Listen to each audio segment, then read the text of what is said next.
more. Globe's newspaper political and diplomatic correspondent Tal Schneider joins us now live from Jerusalem. Thanks so much for joining us.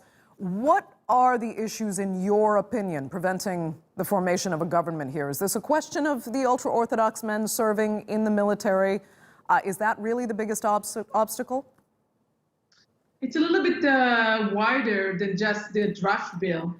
Lieberman has been saying the last couple of weeks that, ultra-Orthodox way of life is something that everybody can live with, but when they try to enforce it with respect to the rules of work on the weekends or other issues with respect to the Western Wall, or you have, factories, industry working in weekends. So all of those issues, he says, they are all under the symbol of the draft bill. So it's not just going into the military. It's a little bit wider than that. But having said that, this is nothing new in Israel politics. We've been having these political problems with respect to, we call it religious and state relationship for many years, actually since the founding of the country. So, and the draft bill has been on the table as a bill and as a contentious issue for 20 years now. So everybody is trying to understand, what does he want? Does he really want to become sort of the secular leader?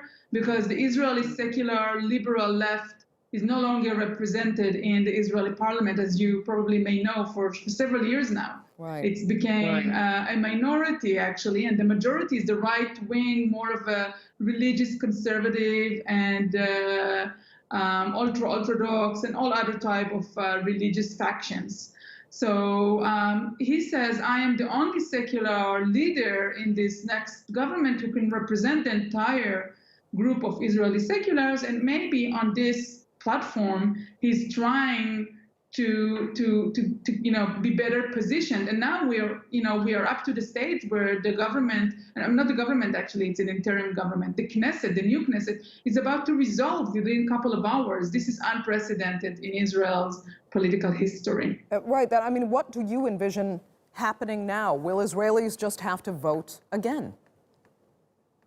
It seems likely. At this time, we are less than 12 hours, 11 hours to the deadlines. And if nothing is resolved within the next couple of hours, then Israeli will have to vote again in September. Another option is for the president to try and give the right to form a coalition to another member of the Knesset, probably Benny Gantz, who is the head of the opposition.